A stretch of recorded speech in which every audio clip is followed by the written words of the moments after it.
You are listening to the Hiking Radio Network, where we talk the walk with shows by hikers, about hikers, for everybody.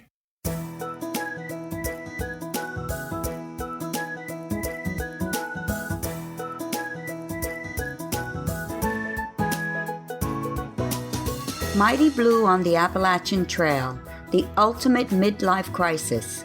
Join Steve and his guests every week as he staggers from Georgia to Maine.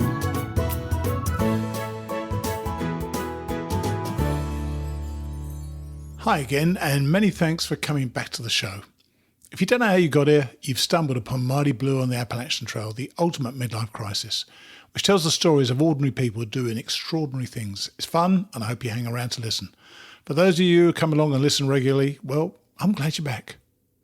This week, I stumbled myself upon something. In fact, my guests, the Facklers, or Lolli and Pop, posted on Facebook the other day, and I was utterly intrigued by their story. So I asked if they share it with you, and they were more than happy to. The Facklers will be along soon. We've got another member of the Mighty Blue class of 2019, and this week it is our Swedish friend, Lotta Anvret. Lotta will be here after the Facklers. And finally, we've moved on to the 5th chapter in Paul Stutzman's book, Hiking Through, and Paul is now well on the trail and feeling his way with a few new friends. So let's get started with Curt and Tammy, the Facklers.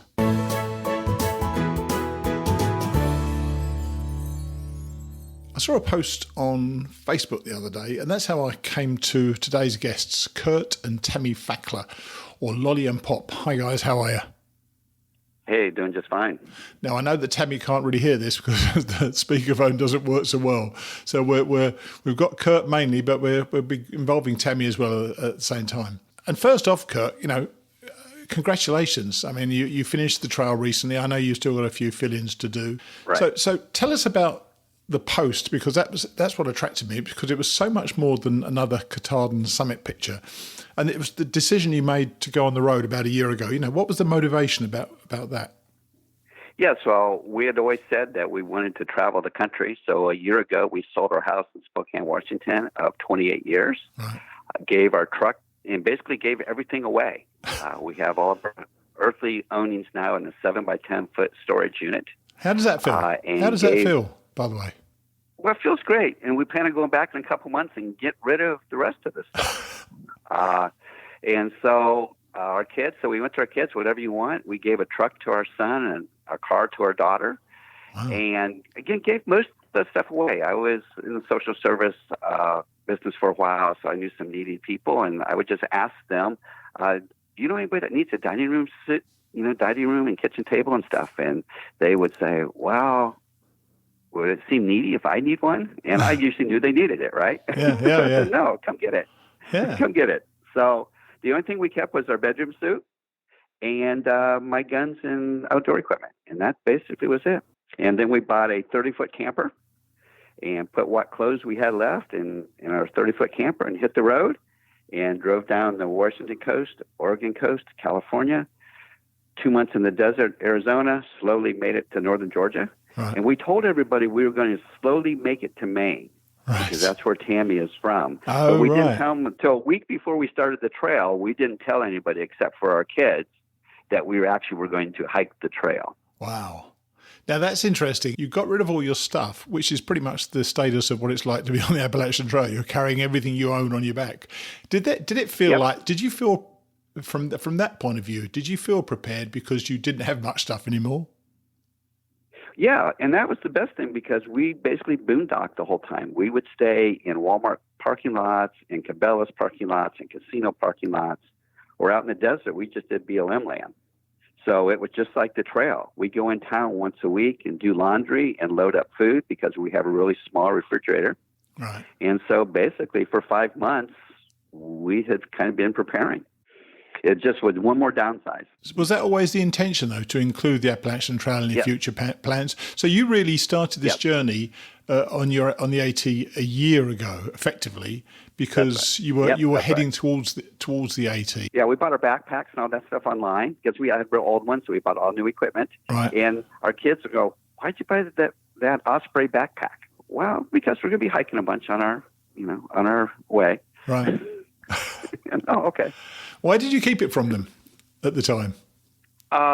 Just I don't think they believed it. It was enough shock to them that we were going on the road for a year. Right. And we told them we'd be doing some hiking and stuff.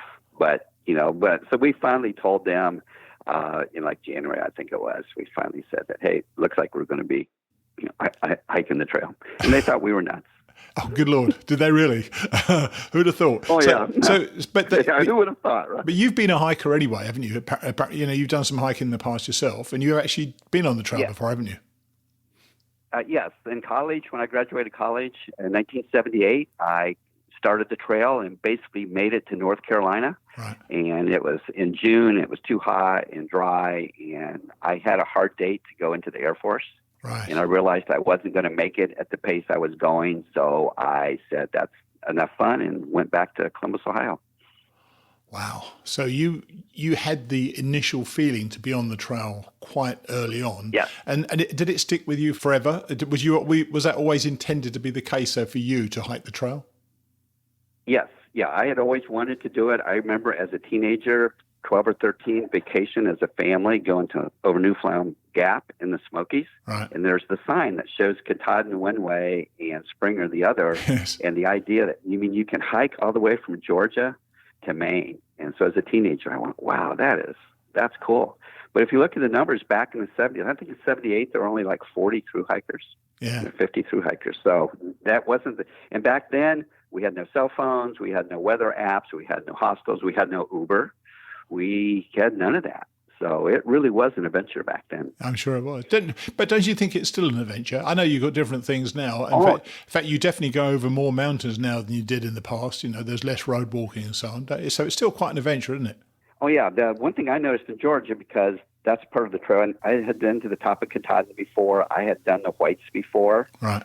So I'd had those experiences back in college. Right. But the big difference in Georgia at the time now, there's a lot more switchbacks and stuff. The trail, I have a sign of 1980 of me on top of Katahdin, and it was only little over 2,000 miles then. It was 2,000, I think, 65 miles then. Wow. And now it's almost 22. So it's 150 miles farther now than it was then. Well, it's actually about 8 miles longer than it was when I first did it, and that was only 5 years ago. So they're stretching it. Right. They're stretching it every single year. Yeah. So let's ask Tammy then, because I understand that Tammy wasn't entirely on board with hiking the trail herself to start with. How did her role? How was that originally planned out, and then how did that change? Yeah, because I'd been watching YouTube videos, so I'd really like to do this, and my plan was that we would take the camper and she would just meet me every 3 or 4 days on the trail. So that was plan A, but we rapidly went to plan B, and I'll hand the phone to her now. All right. Good morning, Steve. Hey, Tammy, how are you? I'm fine. How are you? I'm good, thank you. I was just asking Curt about your decision to be on the trail, because you weren't entirely comfortable with doing the trail yourself to start with, and your plan was to sort of basically support Curt. Why did that change? Basically, I didn't want to drive the fifth wheel. I just didn't feel comfortable driving that. So you thought you'd take the easy option and walk 2,000 miles? That's right. And I wanted to support him, and, it was our retirement together. Right. And so I grew up on a farm in the woods, so it kind of would give me back to nature. Yes, I'm sure. So I'm originally from Caribou, Maine, and it's a real rural, and it's, north of Katahdin. And growing up, I never hiked Katahdin. Never, we always worked the farm, so you never go south. But Curt and I did backpacking in California, a week backpacking, and we've always loved the outdoors. So I thought, well, we'll see what we can do, and... It wasn't your passion then, but it was something that you enjoyed doing on a small basis. Were you intimidated by the thought of it at all? I was, but the more that we watch different people's segments on YouTube, right. We watched the Crawfords, and of course they had 6 kids, and, a 7-year-old daughter. If I figured the 7-year-old daughter could do it, I probably could do it.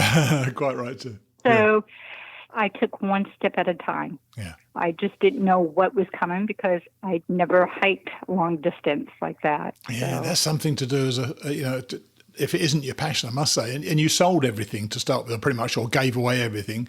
Did the two of you did you kind of second guess yourselves at all and miss the comfort of home, or did you quickly get into the idea of being on the road? No, I think we really enjoyed getting on the road and being together. Right. Just a little bit about us is we have our two kids, and they were adopted, and Right. it was time for us to do something for us, and Wow. we've supported them, and it was time for them to support us for our journey. And did they support you? Not at the beginning, but our daughter just They thought you were crazy, didn't they? Amazing. Did they think you were crazy? Yeah. Very much so. Right. Very much so. Right. Every time that Curt would do a blog, we would get a message from our son. Doesn't look like Mom's really happy. I don't think she can do this. Oh my gosh. Were you happy? I was. Good. I was very happy. In the very beginning, though, looking at the blogs, I was very unsure of myself, of stepping on, rocks and streams. And I think I was more afraid of falling and hurting myself. Sure. Did you fall much on the trail? Liability. Did either of you fall much on the trail? I fell twice. Twice? I didn't break any bones. I fell 43 times this year. 43 times? And 45 times wow. last year, so I'm improving.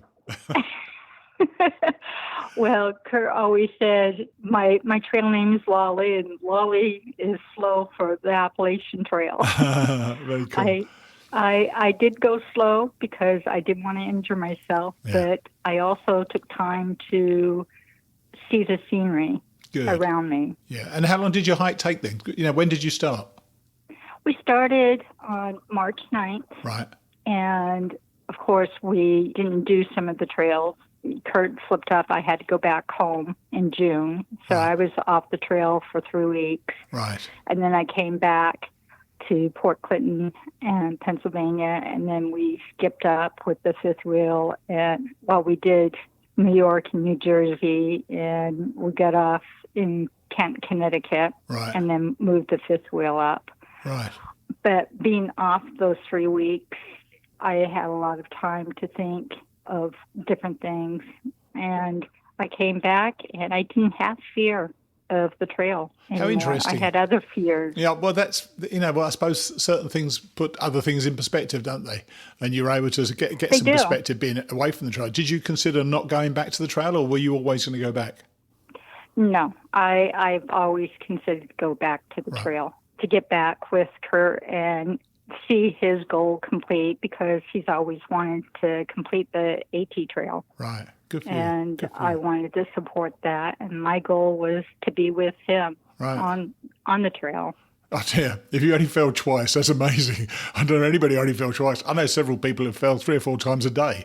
I fell 5. I fell 3 times in one day, badly as well. So, how did you prepare for the two of you prepare for the trail? Perhaps that's more of a question for Curt, because he's more the hiker. Yeah, he is more the hiker. So I'll let him talk to you how we prepared. Okay. I just kind of followed him on his guidance. So let me put him on. Okay. Hey there. I think the question is, how did we prepare? Yeah. Yeah. What we did was I had 2 apps on my phone called Map My Walk. Right. And we also had an all trails map. So when we were out in the desert in Arizona for 2 months, every day we would hike 5 or 6 miles. Sure. And usually not with our packs, but we would just hike all afternoon and come back to the camper. And then we went to Big Bend National Park in Texas. Right. And that's where we practiced our tents some more and used our equipment a little bit. But we never spent an overnight out. We would really? Just do the day because we had our camper. Yeah, we had our camper. Yeah, true. And so it's sort of like practice and bleeding, right? I know how to set my tent up. I know how to sleep on the ground. And I'm going to do that for 180 days. So why should I practice? No, it's different. It's different. I know how to do that. well, that's it. I knew it would be different. That's exactly right. I knew it would be different because I've been on the trail before. Yeah. So why? I just wanted to get used to walking and try to get my legs in shape. Right. Did the gear work out for you, by the way? I mean, that was something you said you tried the gear out. Did it work out for you on the trail as well? Right. Yeah. Our gear choices worked really well. I think we did it thanks to YouTube videos and, using other stuff. And backpack. So again, like I said earlier, we bought all brand new equipment, Right. and it was amazing. We used a quilt instead of a sleeping bag, which we had never done before. We'd always used sleeping bags in the past, but we used quilts this time, and it worked. Yes. My pocket rocket stove was same as me. fantastic. Yeah. I had an old alcohol gas stove. And actually, when we were going through our junk, getting rid of everything, I actually found it. I thought I had lost it like 15 years ago. And I found it. I went, whoa, my white gas stove. Look at this. So look, you started March the 9th, Lolli said. Yeah. And I know you've been on it before, but you'd been on it before and you'd done part of it. But this was, you were expecting to do the whole thing. Was it as you'd expected it would be, or did you get into a different rhythm because you were going on a full through hike? We were slower than I thought we would be, which is pretty normal. Sure. And a lot of it was, we would hike 6 miles out in the desert or even in Big Bend National Park at altitude and in the hills there. And we do 6 or 8 miles, and well, that's good. Well, man, our first day we only did 2 miles because we started spring at 3 p.m. Wow. And the next day we were planning on doing like 10 miles, right? Yeah. I think we did 4 or 5. Wow. And we go, oh, okay. Okay, let's try this again. So was that because both of you were tired, or it's just you were just trying to get into the routine of being on the trail? I think tired as much as anything, because from a sleep standpoint, we didn't get started in the morning. Again, it's dark, so we didn't get started till like about 8:30 or 9:30 in the morning. Right. And then just kind of, we all agreed at the very beginning when one of us wants to stop for the day, we would stop for the day. Right. That was one of those things. Right. And so we just, we said, okay. And we found out too, later on the next few days, we just were not eating enough. And we knew we weren't. Yes. But we weren't hungry. So, isn't it difficult to get yourself into that mindset? You've got to eat, even though I often didn't feel hungry, which is unusual for me because I always feel hungry. But I didn't feel hungry enough to eat on the trail, and you do lose weight pretty fast, don't you? Oh yeah. Well, we lost a total of 35 pounds, and I lost all of that by Pennsylvania. Wow. Actually, my lowest weight was in Pennsylvania. Right. And then I was stable after that. Right. So you started the trail and you were going relatively slow. Was the trail as you'd expected or as you'd remembered, or did you notice a lot of differences? I noticed quite a bit of differences because I believe, and I don't know this, but Georgia, when I started again in 1978, I just remember going straight up this hill and straight down. It's just kind of up and down. Yeah. And like Blood Mountain, that I remembered going down Blood Mountain still the same as it was before. Yeah. But the other, now there's all these switchbacks. Yeah. So they've changed the trail in Georgia and make it a lot more switchbacks. Right, I know. And also, I remember before, too, was trying to resupply. Well, I didn't resupply much because my pack was a lot heavier. Right. And back then, it was, you just carried, and getting into town was hard. So where now getting in town was easy. Yes, I'm sure. We would do the phone or... So again, it wasn't bad. I think that was the big difference. Plus, the big difference now too was so many more people. I remember in '78, I hiked with one guy for a couple of days, but basically it would be just him and I. Wow. And this was in June. Yeah, you can get you could get solitude, couldn't you, in the past? In fact, I still say you can now. We were a bit ahead of the bubble, not much ahead, but we were ahead of the bubble. And I think we pretty much stayed ahead of the bubble most of the time. And we often had days where we didn't see anybody at all. So people worrying about the place being overloaded, it really isn't, is it? Well, I don't feel it is anyway. No, we don't either. At the campgrounds at the beginning it was. But you're right, hiking the trail itself. And what we noticed, we actually slack packed south one time from Beauty Spot down into Irwin because I lost a tooth. I had to have a tooth pulled. Nasty. So we were off the trail for a few days. And when you hike southbound, we probably saw like 40 people, right? I'm going, wow, look at all these people because they were heading north. Of course, yes. Of course. And so it was so different. So how did the two of you handle the physicality of the trail? Because you said you did 2 miles and then you did 4 miles. So that's obviously you were struggling with tiredness and not eating enough. But did you gain that physicality? And the reason I ask is because I saw one of your earlier videos. And by the way, if anybody's interested, they've got a YouTube channel, Fun with the Facklers, which is a tough thing to say, by the way. The Facklers, Facklers, Fun with the Facklers. Lolli looks quite unsteady in the early one, but then the one on Katahdin, the change is remarkable. How you just felt you're in your groove. Did you notice a growing confidence on the trail on the physical side of things? Not so much for me, but definitely for Lolli. Yeah. I mean, it was amazing. You look at those. I joked with her at the end that it was, I think, might have been the way she went across the creek or whatever in like 15 seconds. I taped it. Wow, that's 15 seconds. In Georgia, that would have been a half hour. You know? So that's a little exaggeration, but not much. It was one of those things. As you're right, you look at the beginning videos, and she looks at them now and laughs too. But yeah, it's just something. And so I was really concerned. She did not like Blood Mountain. And then her first fall was coming down Albert Mountain. Right. But that was on a level part. I don't know about, you said you fell a lot. And I don't know if most of your falls were probably on flat and level. That's how it is with most people. They were. Because but I don't think you pay attention so much. When you're going downhill on particularly on some of those the north side of some of those mountains in Maine, you've got to pay attention or you're in all sorts of trouble, aren't you? I rarely, if ever, fell on those. But, I could walk along the flat and just fall over. It was incredible, and I often slid. Both times she fell, it was flat. Yeah. Wow. Both times she fell really bad. And she, and I only fell once. I had a few, I'd say, voluntary sit downs. Like it was pouring down rain going down into Port Clinton, and it's muddy, and I go, I think I'll just sit. Yeah. Before I can fall. Oh no, mine were mine were proper bailouts. I mean, I just mostly fell over badly. And so that growing confidence on the trail for her does that link in with the mental side of the literally getting up pretty much every day and hiking? Did you find that difficult, or did you get into that pretty quickly and realize that every day that was your job to do? We got in that pretty quick. Again, we were never the first ones out of camp. We were sometimes almost the last. We just took our time and moved forward. And it was cold. That's it. We were March 9th, and it was below freezing. So a lot of it was, we got to get warm, right? Yes. Put your clothes on and drink a cup of coffee and get on the trail. Yeah, get moving, yeah. Now, I personally think it's easier to hike as a single. No need to consider anybody else and pretty much do what you want to do. Did the two of you have any conflicts on the trail? Because you're with each other 24/7. Although I suppose on your new life, you're with each other 24/7, aren't you? Anyway. Well, that's it. That was part of the practice. Plus, we owned our own business together for about 15 years. Wow. So everybody would always ask, how do you work together, right? And so we've been married 37 years. Yeah. And so we're used to being with each other all the time. So there was really only one time on the whole trail that we kind of had a little snippy with each other. I bet you were wrong, though. I bet you were wrong, though. Bet you were wrong. Well, I don't know. You can ask her. Well, probably so. But one that both sticks out with us was, she wouldn't take the Blue Blaze Trail around one of the balds down south.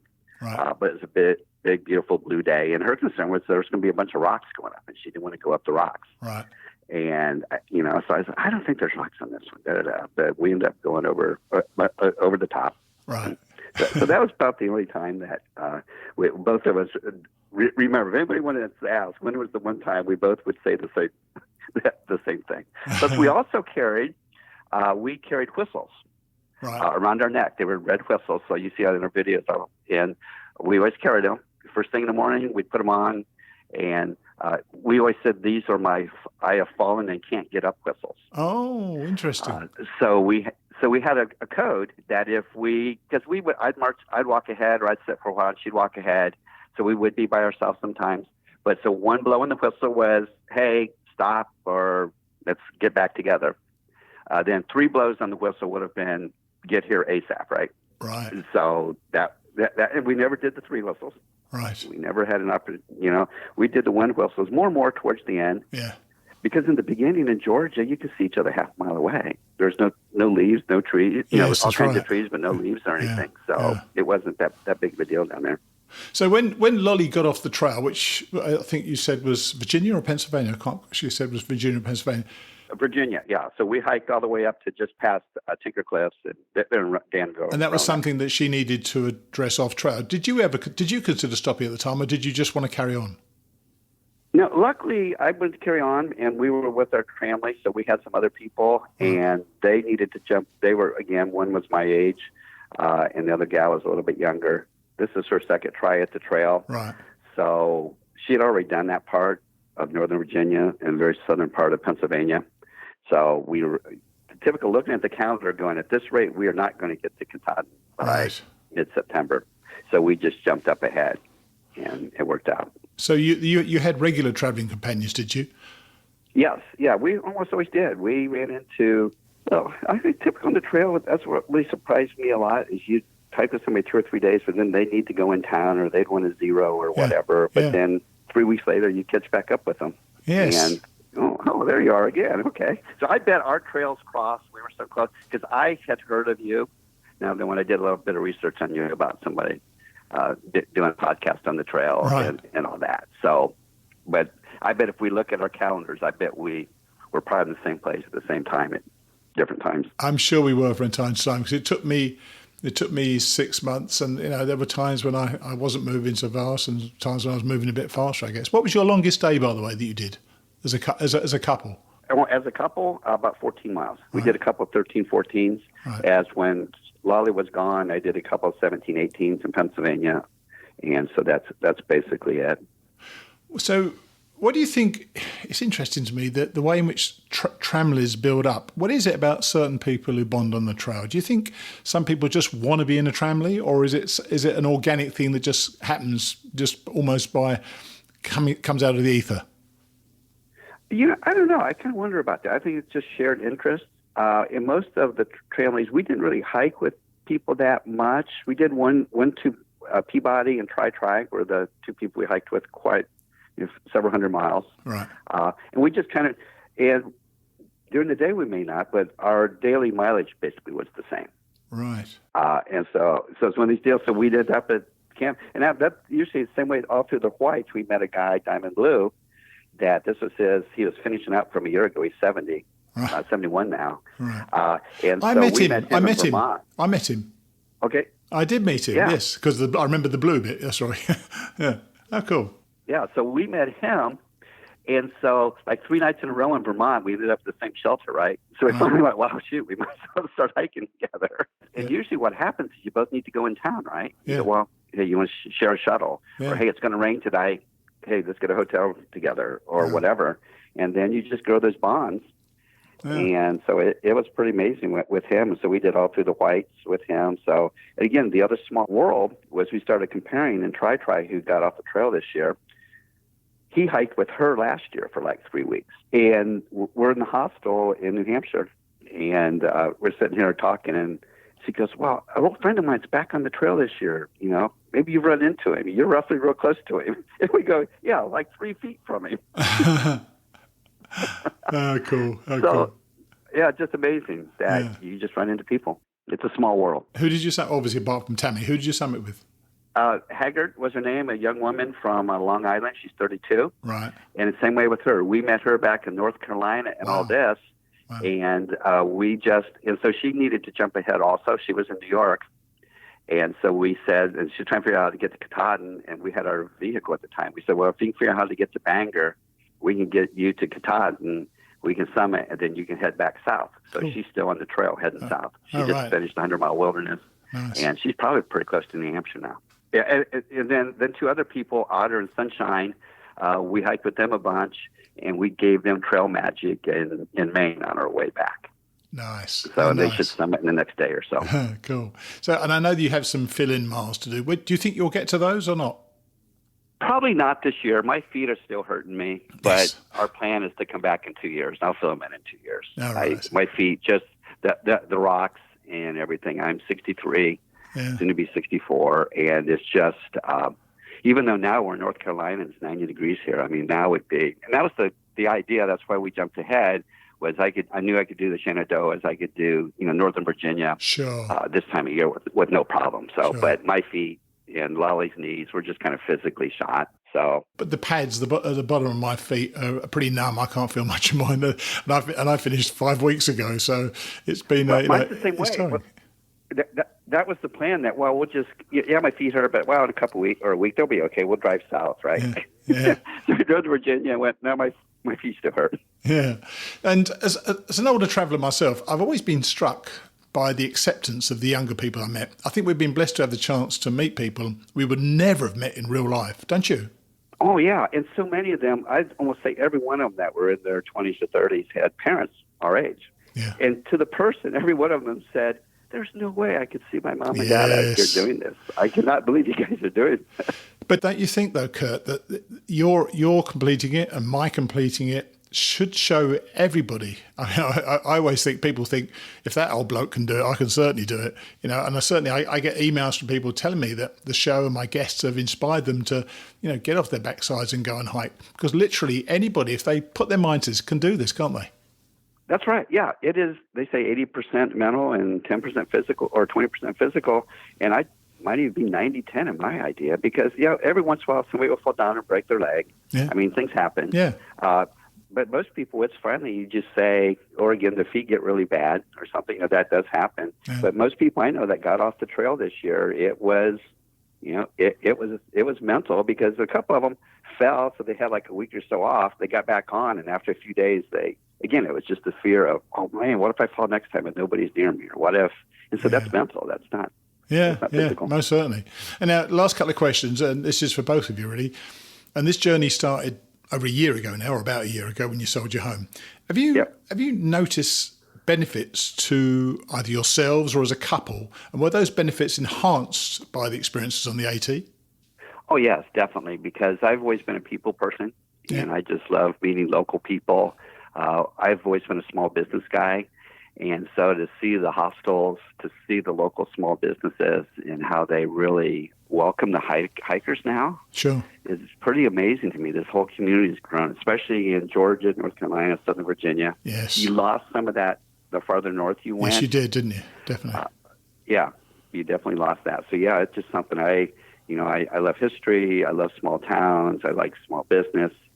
So to me, that's one of the things we said and we wrote it one time. I got breakfast at McDonald's one time, but we said that we would never eat at a chain that we could eat at back home or whatever. Yeah. So we went in town and find me my local brew pub, find me my local food. That's where I want to eat. I did exactly the same thing. I can't stand the chains. I always went on Yelp. If you go into Yelp in any town, it will give you the local stuff. And that's really worth looking at, I always think. And so, but did you see change? I said benefits. I really meant changes to yourselves, as you're now living an entirely different life. Has the trail changed you, or is it just your whole lifestyle has changed you as people? I think it's a little bit of both. We don't worry about as much. We still have a few monthly bills. You can never escape a Verizon bill, right? You can never escape a few things in life. But now we put them all on automatic pay. Yeah. And we just kind of, go with it. And every time we get in town, you get online and look at your bank account and, okay, nobody hacked it. So I guess we're still okay. Still good. Yeah. And we're good. And the thinking ahead, the big difference, I think, before is that we had a big freezer. Your typical, 2,500 square foot house, 3 bedrooms, 3 baths, big freezer full of food and everything. And you don't do that now. No. So you with the list, we make a shopping list now, and that's what we buy. You don't buy anything extra. You don't go in the store, wow, that looks good. No, it doesn't, because you don't want to carry it. That's right. And so the other day we were really upset. We get back to our camper, and we have no bread. We went, was it on the list? No. Well, guess what? There we are. You got we have no bread. That's right. Move on. Go. You didn't die. You didn't die. You didn't die, did you? Yeah. That's right. You didn't die. Well, we'll live without bread for a few days. Yeah. And you didn't hop back in the car and go get it. That's right. That's not what you do. You just move forward. And to me, that's the most exciting. And my thing is, I always think back in history. I think of the families in this country. I know you're not from this country, but would hook the kids up and walk from Ohio to Oregon, or walk from Ohio to California to start a new life. Sure. And there's no way they can imagine. They didn't have our equipment, right? No. They had their homemade shoes. And so that goes back to, can you do it? Of course. We weigh a little bit more now. And I think with them, too, about the food. I mean, they had to catch their own food. They had to do all this other stuff. Yeah.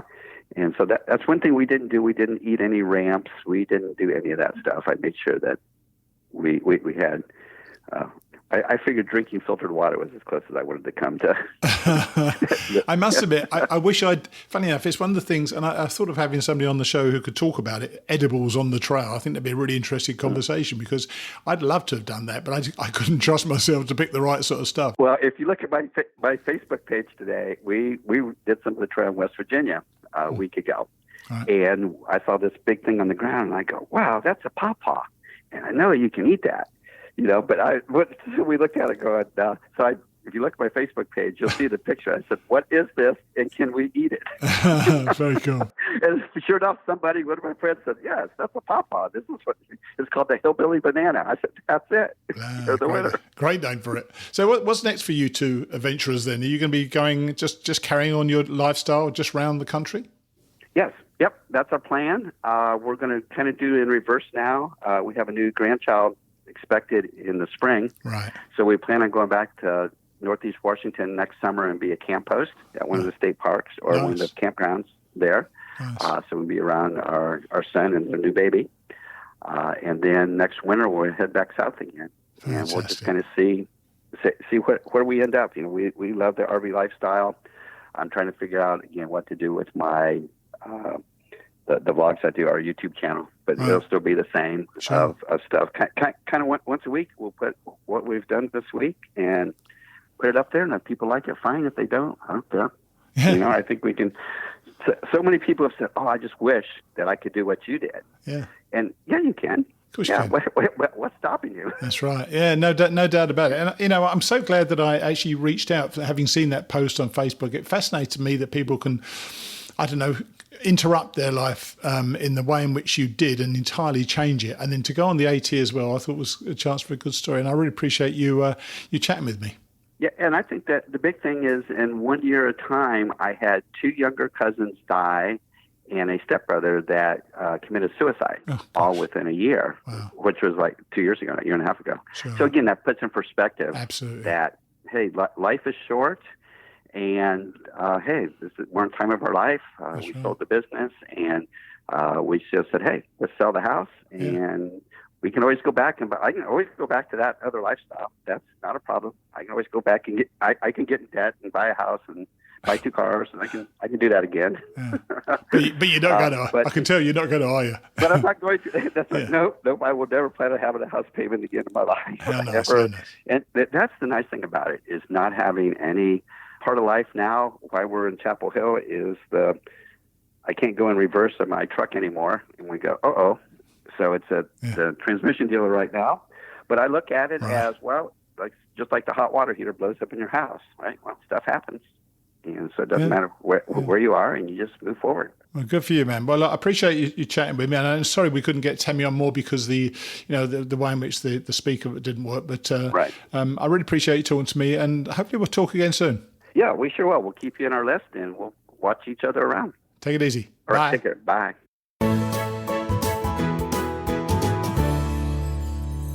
What an adventure they're having. I've downsized myself recently, and it is certainly a mindset change, though one I'm quite enjoying right now. So I can see how much fun it must be to Lolli and Pop. And I love the fact that Tammy wanted to do the trail so that she could help Curt achieve his dream. There's that spousal support again, which is something that makes a thru hike a much more feasible proposition for married couples. Now we've got Lotta Anvret and the story of what happened on her attempted thru hike this year. By the way, if you remember, we spoke to Lotta before, and I thought it was striking how much better her English is after spending some time on the trail. The trail provides, as they say. Here's Lotta. So I'm on with Lotta Anvret. Hi, Lotta. How are you? Hi, I'm fine, thank you. I'm back in Sweden since June, actually. Now, you either did the trail incredibly quickly or you finished early. And I suspect, I think I know the answer to that. Yes, I was forced off the trail because I had a fracture in just when I arrived to the big street at Daleville, June 7th. So, I was forced off. So you did 730 odd miles then, didn't you? Yes, I made the whole way to Daleville, but I skipped some part just before Damascus because I had a shower in a waterfall, and that made the hiker cough into a pneumonia thing. So I had to eat some antibiotic and take it a little slow and have a rest. It was fun then. Let's step back a bit to how you got there, because you came from Sweden. You came to the country, and did you have any issues with the visa, or they just said you've got to leave in 6 months' time, or did you say you knew you had 6 months? But I seem to remember you telling us before that you kind of said, well, can I do a couple of extra days? How did that work out? Yeah, Actually, I didn't know where I was supposed to ask to get some more All right. time. Yeah. So I passed a couple of people who sat behind just tables, and they was like, just pass through, and I was like, yeah, I could. How long can I stay? Well, you got your visa, and I was okay. So actually, I was surprised because then I was inside the country, and I was like, okay, I don't know if I could stay for longer, but it was never an issue as I was Of course it forced wasn't. off Yeah. because I Yeah. heard I could contact the border later and maybe have a little bit more time, but I'm not sure. I don't know. It Yeah. was Well, I mean, in the end, it didn't really matter. So no. did you fly into Atlanta? Yeah, I flew to New York and then changed plane to Atlanta. And how'd you get from Atlanta up to the trail?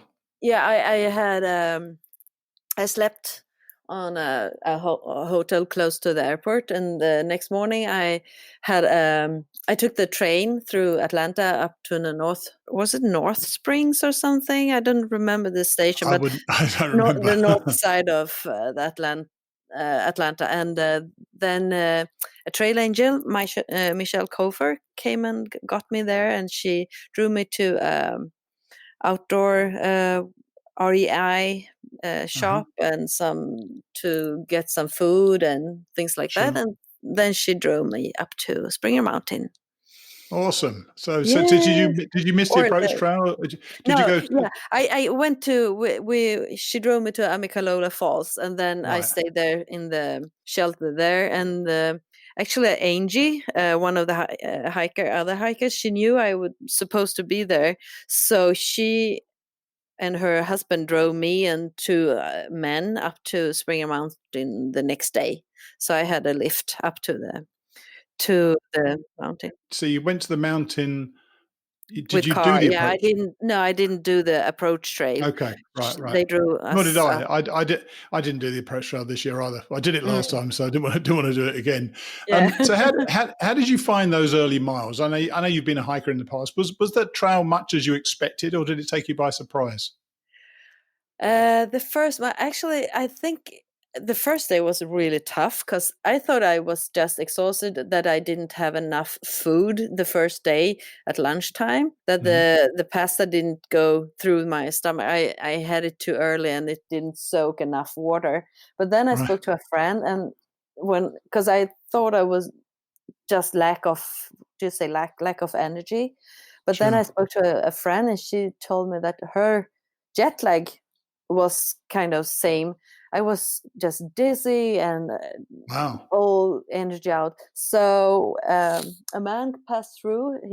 I named him. I named him to his. I did his trade name. So he's What called was Good that? What was his News. from him? Good News. News. Right. Good Right. News.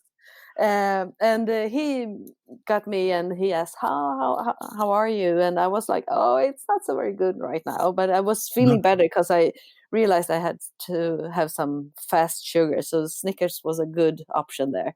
Of course. And so we took company. We made our walk to the first shelter, Sure. and then actually we had company for first month or something. Nice. Or at least 3 weeks. So the first day was quite tough, but then I was happy all the time. I was tired, but I was so happy for every day. Isn't that the way it should be, though? It's funny. People. I've heard people talk about the difficulty of doing this. I know it can be difficult, but really, you should be enjoying it. That's what it's all about, isn't it? Yes, and that was because everybody was, the second day, the third day, it was the hardest, and I was like, every day has been really nice except the first day. So I love all those days, even the really hard days. It was so great. Yeah. Did you find that you made friends pretty quickly early on? Because that's one of the things that I noticed from first time. And once again, you get friendly with people straight away, don't you?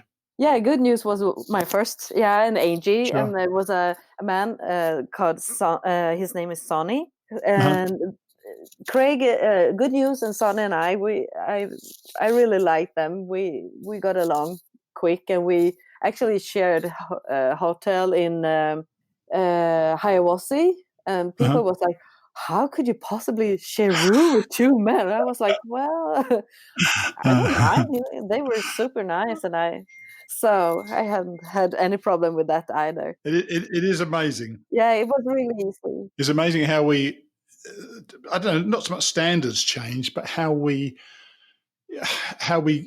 accept certain things on the trail that we wouldn't otherwise accept in real life. So it's, I think you definitely get into a hiking rhythm. So tell us, did anything surprise you about the trail? Surprised me. Yeah. Well, you don't do the valleys. You just go up and down, up and down. It was really hard. I mean, it was some of those first day was like 10 steps and then rest, 10 steps and then rest. It was really, really super tough.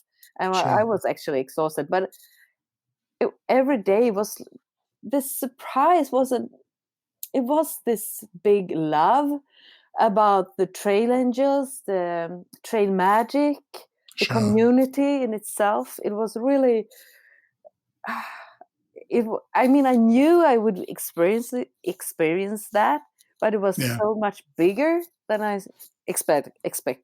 It was really, I'm sure. Yeah. And so those things that you're surprised about and you enjoyed, did anything disappoint you about the trail where you thought, oh, I wish I hadn't been like that?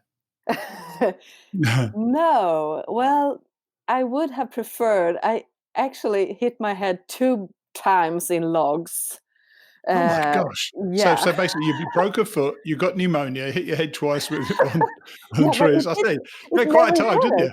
Yeah, but I was surprised because I hit it just above the eyes. I never got hurt. I just hit the forehead.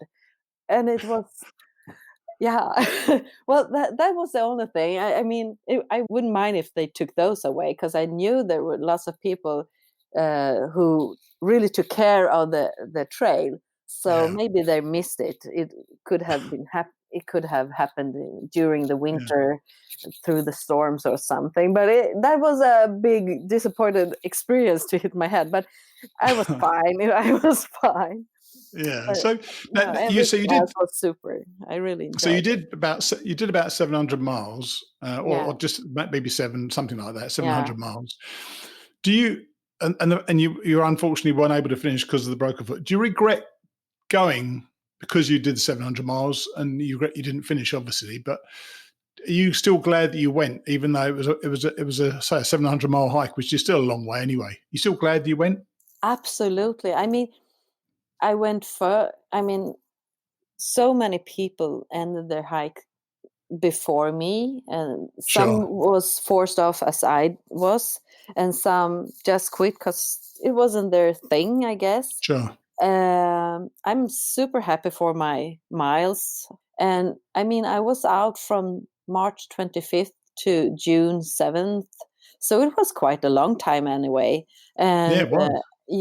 So I had a great experience, and I really want to go back and continue because good news, a friend called Rafiki, a friend called Tumbledore, and some more people made the Katahdin this week, actually. Right, how nice. So it's like, I'm so happy for them, but I'm so sad I can't be there by myself. So I really have to continue. That was actually going to be one of my questions. Do you think you might go again or go for another long distance trail? And if you went again, would you start where you left off, or would you start from the beginning again? No, not from the beginning. From where I left. I won't be able to have the time to be off in the same way. Because I have my kids in the school, and yes. So it will be difficult to leave them. Now I know that you met your daughter at Damascus, which I presume is one of the reasons you jumped forward to Damascus. Was it to meet up with her for trail days? What was it like? What was it like hiking with her? We did half Camino 5 years ago, so I knew it would be great. We are better. We do better traveling together than stay home together. It was super nice. We had a really good time. Nice. And we even shared tent the last week. Mm-hmm. So she had her own tent in the beginning, because we didn't know how long, how we would manage to hike together for this time. But it was super nice, and she did really well because she started from Damascus from start. And of course, I had been sick, so I took it slow as well. But she did really good, and we had a great time. It was so nice to introduce her to all those friends I met along the way before. I'm sure it was. It was, yeah. So, and the last question I was going to ask was, how did you actually break your foot? You told us about the pneumonia from the waterfall, which is, crazy. but how did you actually break the foot? Was it a fall or something? I fall just before, but it was actually when I stood up and took my first step. So we're pretty sure that it was a stress fracture. It was in the middle of the foot, the mid toe, and not the toe. It was in the foot, but just before the toe. Right. Okay. Yeah. So we're pretty sure that it was a stress fracture. But and I had some pain. I knew on the day, because we did far. We went all the way from before the McAfee Knob. We did all the way to Daywell. And so Linda, she wanted to try to really do a long distance day. So we did 30 kilometers. 18 miles. 18, yeah. Yeah. So we actually, the McAfee Knob was a lousy weather. It was just cloudy, and it was slippery. It was raining, and we did all those 18 miles, slippery routes and everything. And then I did this just like 2 meters before the asphalt road, the big road, and we got the motel just on the other side. So it was so difficult, but I'm happy, because if we did it 9 miles in the forest, it would be you've been stuck. Yeah, you would have been stuck. So if you're going to break your foot, 2 meters from the road isn't a bad thing. That was the best thing. And actually we had I found the Mr. Homer, the trail angel in Daywell, and he and his wife was the best trail angels that evening, and the 2 days after. They really helped us, driving me to the hospital, back and forward in the night, and day after. People are so kind. People are so kind, aren't they? Yeah, I really appreciate them. Yeah, he was they were really big trail angels for me. Yeah. Lovely. Well, look, I'm so glad that you tried the trail. You've done you've done about 700 miles of trail, and even more excited that you're actually going to come back next year. So what I'd love you to do, if you do come back, let me know, and we'll try to follow you next year as well. Yes. Yeah, I hope I will be able to do it next summer. Worst case, the summer after that. But I really want to continue. I guess I will expect myself, or call myself, a lash. This long ass section. Long ass section like that. That's right. Yeah, that's right. All right. Well, look, thanks very much for coming back, Lotta. I'm really pleased to have the chance to speak to you again. And, I'm glad your experience was good, because even though the people who've done the trail who haven't been able to finish in the group that we were speaking with, they all got so much out of it themselves that I think it's good for people to know that, while completing it is a wonderful thing, not completing it and doing quite a lot of it is also a wonderful thing. So I'm glad you sort of reinforced that. Absolutely. And I think I might have company with my daughter, because she really loved the trail as well. Yeah. Oh, cool. Okay. All right. Well, thanks for talking to us, and hopefully we'll speak again next year. Yeah. Thank you so much. Bye-bye. Okay. Bye. Isn't she lovely? And so matter of fact about her bad luck. Still, she enjoyed the experience, and as I've said before, if you don't enjoy it, why on earth would you do it? I hope that we get the chance to hear her finish a lash in the future. I mentioned last week that I was a bit behind with my communications, and that I'll soon be reaching out to the women of a certain age who wrote to me about being on a new podcast next year. Well, the 350 emails have now grown to over 600. But the good news is that I'll be attacking them the very first thing in the morning, so I should get back to these ladies very soon. Lastly today, we've got the 5th chapter of Paul Stutzman's hiking through, where Paul reaches one of the early iconic spots on the trail, mountain crossings and the very popular shakedown. I'll see you next time. Chapter 5, My New Life. A thud brought me out of fitful sleep. Marathon Man had deposited my food bag outside my tent. I was not ready to get up. Even though I had slept a little, my aching body was cosy and warm in the sleeping bag, and I could still hear rain bouncing off the tent cover. Reluctantly, I unzipped the tent and stuck my head out to greet my second day on the trail. Rain and mist swirled through the small clearing. I moved my food bag into the tent and retreated again into the warmth of my sleeping bag. I knew the trail was saying, no rain, no Maine, but my daydreams had painted a trail warmed with sunshine. I was not mentally prepared to hike in rain at the outset of my journey. Voices broke the silence of the wet morning. Marathon Man and Lion King were collapsing their tents. Reluctantly, I shed the warm comfort of my sleeping bag and slipped into my rain gear. After all those trail packings and unpackings as I prepared for the trail, I had decided to stow my tent at the bottom of my backpack. So, this morning, I stashed all my other belongings beside a tree, exposed to the rain, and as quickly as possible collapsed and folded Big Agnes, wiping off most of the water with a chamois cloth. Even so, I was still carrying an extra pound or two of moisture when I finally hoisted the full pack. Lion King also had a restless night. His tent had not sealed properly, and his sleeping bag was now waterlogged. Happy April Fool's Day, I mumbled to myself. It was the first day of April, and only a fool would have quit a good job to hike out here in this rain. Several climbs lay ahead of us that morning, but none appeared too difficult. Sassafras and Justice Mountains were both in the 3,300-foot elevation range.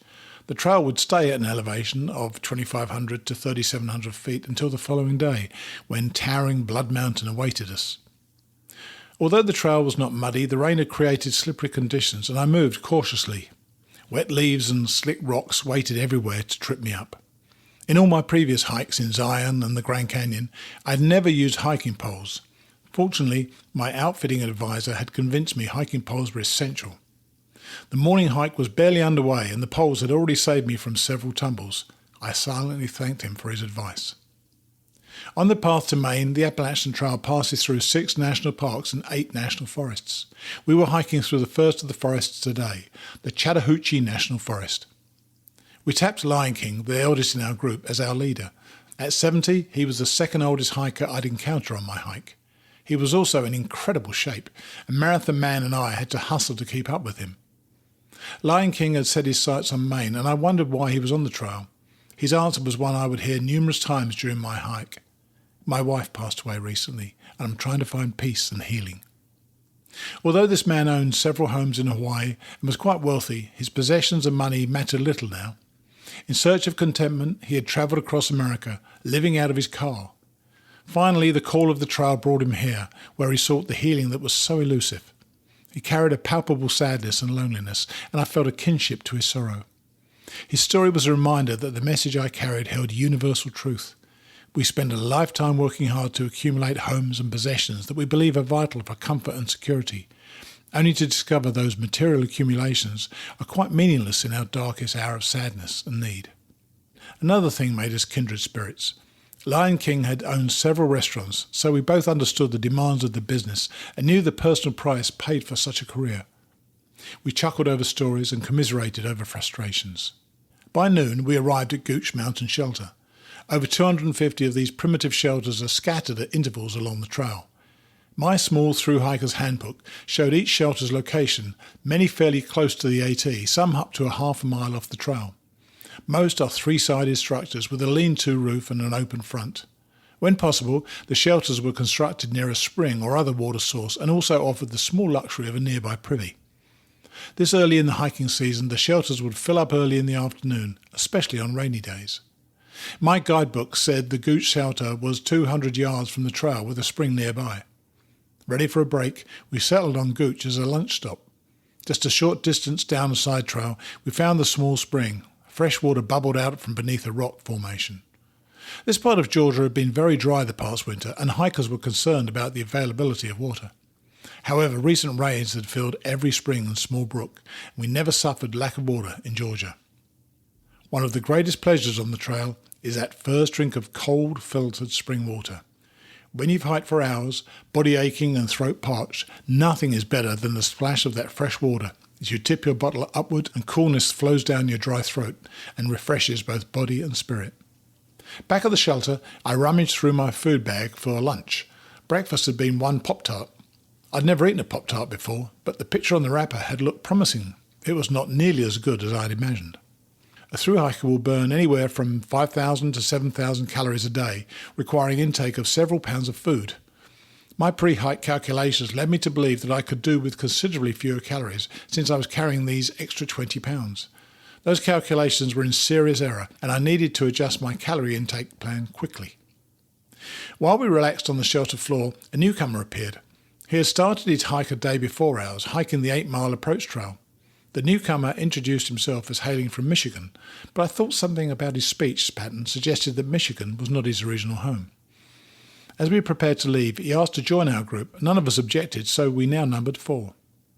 Solo or partner? It's a key decision when planning a long-distance hike. There is no best way. Each choice has advantages. Partnering with another hiker gives the obvious benefit of shared common items, such as tents and cooking equipment. That translates into less weight each hiker must carry. A hiking partner can ease the loneliness that lies in wait along the trail. But unless you choose a partner wisely, your partnership may not survive the trials and tribulations of a thru hike. Suppose, for example, you wish to hike 20 miles in one day, but your partner is finished at 10. Going solo can cause anxiety, but you'll likely encounter fellow hikers with whom you are comfortable, and you'll hike stretches together simply because the company is enjoyable. Many different personalities and characters walk the trail, everyone with a unique hiking style. You'll welcome the company of some hikers, others will drive you crazy. There are a few strategies to politely separate yourself from a hiker who makes you uncomfortable. One ploy is to drop back and hike so slowly that your unchosen partner initiates the separation himself, out of the frustration of waiting for you.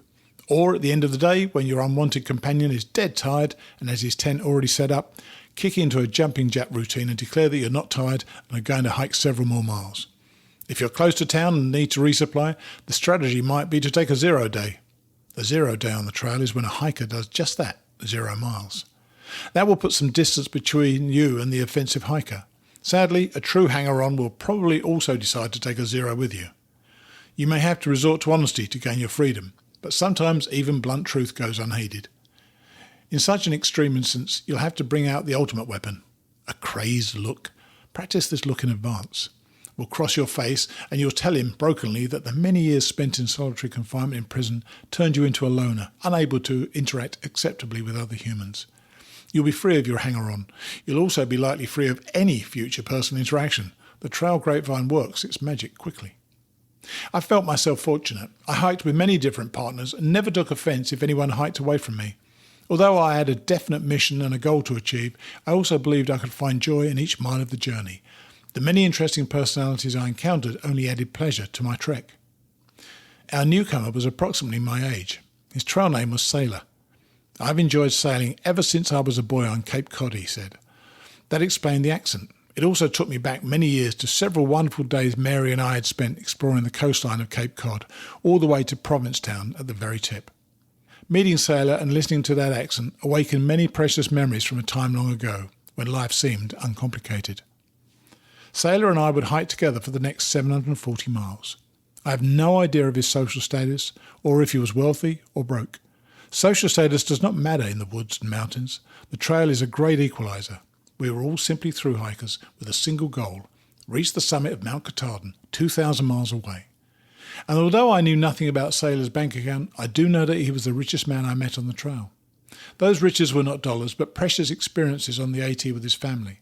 Several times on his thru hike, Sailor was met by his 2 sons who both hiked with him for extended periods. His wife hiked through New York with him. Those gifts of the trail cannot be measured in dollars. At Woody Gap, the trail brought us into a clearing within sight of Georgia Route 60, and easy access to the towns of Suches and Dahlonega.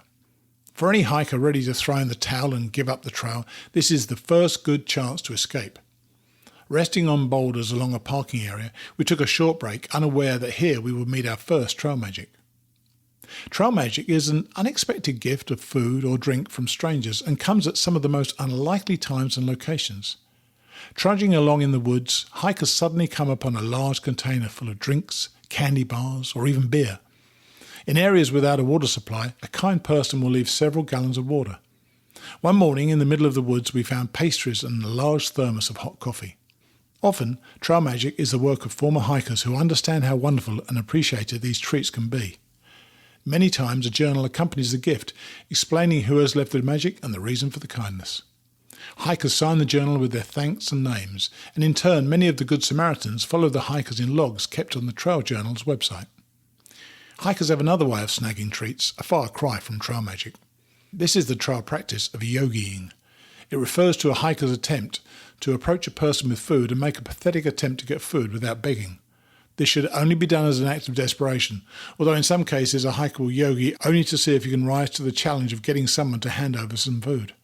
A fine line separates subtlety and stupidity, and sadly some hikers cross that line. While we rested, a woman and her daughter approached and asked if we were through hikers. "We intend to through hike, but we've only walked 20 miles so far," one of us replied. They asked if we wanted cold beverages.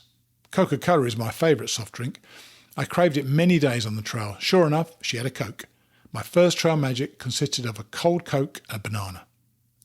Refreshed, we crossed the parking area and started the one-man climb up Big Cedar Mountain. Nearing the top, we stopped at Preaching Rock, a rock formation that gave us our first panoramic view of the area we were hiking. By the middle of the afternoon, the rain finally stopped, and hiking conditions and our spirits both improved considerably. Spring had not yet reached this elevation, and with no leaves anywhere, we were afforded great views of our surroundings. We arrived at Miller Gap just as dusk settled in. A strong spring flowed nearby, so we set up our tents in a small clearing adjacent to the trail. We had hiked 13 miles that day and were now 23 miles closer to our goal. After my delicious meal of rehydrated Spanish rice and beans, I began the nightly ritual of hanging our food bags with a search for a suitable limb to hold our cache. Out of the thousands of trees that surrounded us, the best candidate was a limb hanging directly over the AT itself. The branch was not large, but it was supple enough that it did not break when the weight of 4 food bags was suspended from it. After a brief discussion about tomorrow's plans, the 4 of us headed to our respective abodes. My clothing and other gear were drying on a nearby bush. I brought everything into my tent and slipped my exhausted body into my sleeping bag. Every muscle in my body ached. If I could only sleep this night. But I lay awake and relived my first 2 days on the trail. I was finally here, out in the woods, jobless, doing what I had dreamed about for so long. Several hours passed while I solved all the restaurant's problems and then moved on to the world's problems. My body may have left my job, but my brain was still in business mode. Sometime around midnight, my mind admitted it was exhausted as my body and I drifted off to sleep. A small screech close to my tent jerked me awake. For the next several hours, none of us slept as the 2 owls shrieked incessantly. One screeched from one side of my tent, and seconds later, the other replied from the other side. We had surround sound with owls. Yipping animal sounds came through the night too, but nothing reached the decibel level achieved by those owls. I managed to doze off several times, only to be awakened at dawn by more loud hooting. This time, hooting laughter from Marathon Man and Lion King. I unzipped my tent and saw the joke. The branch holding our food bags had betrayed us during the night. Apparently, not as strong as we thought, it had slowly given way to the weight, and now our food was at eye level, drooping low over the trail itself, inviting any passing bear to partake. Unwilling to have our sad attempt at food hanging ridiculed by other hikers, Marathon Man and Lion King quickly brought down the bags. The scene would have provided good trail gossip for veteran hikers to share at shelters. The day promised excitement. We'd be hiking into civilization again. We planned to hike only 8 miles to Nils Gap, where the Appalachian Trail passes through a building housing a hiker hostel and an outfitter known as Mountain Crossings. The building is known as the Wallace Center, using a Cherokee word referring to a giant mythical frog that supposedly guards the gap at Blood Mountain. The thought of a shower and laundry at the hostel gave us enough courage, though, to face any mythical beast. A larger obstacle than the frog was Blood Mountain itself. At 4,461 feet, this mountain is the highest elevation on the Georgia section of the AT. From our campsite, we had a 5-mile hike to reach the summit, 5 miles that included numerous PUDs, the trail acronym for Pointless Ups and Downs. Traversing the Puds before Blood Mountain, we caught up with a Vietnam veteran lugging a pack weighing closer to 60 pounds. Hiking uphill, he lagged far behind us, but on the downward slopes, the weight of his pack propelled him forward. He told us he was contemplating a through hike, but was not yet certain of his plans. Considering the weight he carried and his seeming lack of purpose, I doubted his chance of success. Most hopeful through hikers were well aware of advice from Dan Wingfoot Bruce, respected hiker and former author of The Through Hiker's Handbook, who cautions that your hike must be the most important thing in your life at the moment, or you probably won't finish. Whether my own motivation was wise or selfish was unclear to me, but I did know that nothing was more important to me at that time than finishing the trail to Maine. As we neared the summit of Blood Mountain, we sometimes lost our focus on the white blazes. Instead, our eyes were constantly drawn to the incredible views in every direction. At the Blood Mountain shelter, we dropped our packs and took a break. This structure is a 2-room stone building erected in 1934 by the Civilian Conservation Corps. The mountain's history fascinated me. Its name supposedly dates back to the 1600s, when the Creek and the Cherokee Indians battled for control of the area and the mountain ran red with blood. The name could also have been inspired by the colourful red lichens covering the rocks near the summit. I preferred the more peaceful explanation, but other names in the area also told violent tales, places like Slaughter Gap and Slaughter Trail. We were on our 2.4-mile descent to Neal's Gap when we met hikers with good news. On the patio at Mountain Crossings, a church group was grilling hamburgers for hikers. Could we be lucky enough to have trail magic on 2 consecutive days? Mountain Crossings at Neal's Gap sits directly across from US Highway 19/129. 2 images immediately caught my attention. The first was smoke billowing from the charcoal grill, promising food. The second was possibly the best business plan ever conceived, an outfitting store sitting literally on the Appalachian Trail. The AT passed right through the building. What a perfect location for this business. Every year, 2,000 hikers attempt to through-hike this trail, many of them carrying too much weight or the wrong equipment. Almost all of these hikers become customers here, out of necessity. The store is everything a hiker could ever want, and they do know what hikers need. The staff will go through your backpack, at your request of course, sort out all unnecessary weight and ship it home. Although 20% of hikers stop here and give up dreams of a through hike, many other pilgrims find aid and encouragement that make it possible to continue. But first, the aroma of grilled burgers drew us to the patio, where a local church group used a meal as an opportunity to share God's love with us hikers. They didn't need to preach a sermon. 3 cheeseburgers and a cold Coke spoke more to me than words ever could. The Vietnam vet had joined us, and I suggested he take his pack to the staff at the outfitter and let them lighten his load. He was ready to do just that.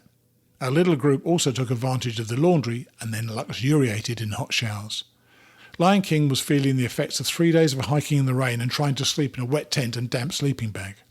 He and Sailor decided to spend the night at a cabin nearby. Marathon Man and I debated the merits of sleeping in bunks at the hostel or hiking a few more miles and then camping for the night. The real question was whether we wanted to risk being kept awake by owls or by human snores. The owls won. We decided to move on to find a campsite along the trail. Lion King and Sailor would leave early in the morning in the hopes of catching us the next day. I checked on the Vietnam veteran. At the back of the store, he and a staff member had laid out everything from his backpack, sorting into keep and send home piles. The pile going home was larger than the pile to keep. He carried knives of all shapes and sizes and a collection of books that weighed almost as much as my pack. If I stayed close to him, his knives and his library, I would never have to fear for my safety or worry about boredom. Alas, he decided to stay at Mountain Crossings, possibly for several nights. I never saw him again or heard whether or not he continued hiking. Perhaps he was using one of those distancing techniques. Perhaps he had already found his peace and contentment after only 30 miles on the trail. Perhaps his heavy load had exhausted his determination. The Appalachian Trail runs through the breezeway connecting the hostel and the store. Marathon Man and I walked through it and once again entered the woods. We hiked for an hour and arrived at a clearing called Bull Gap. We set up camp, and in the course of the evening other hikers joined us. There were 10 of us, old and young, sitting on logs around the fire, eating, comparing equipment, talking about our hiking goals and dreams. It had not rained for hours. I was dry and my clothes were clean. The sun set over Bull Gap and my body begged for rest. Contentment soaked through my spirit as I left the circle around the fire and strolled to my tent. The trail was becoming my home. I climbed into my sleeping bag and willed the owls to screech quietly.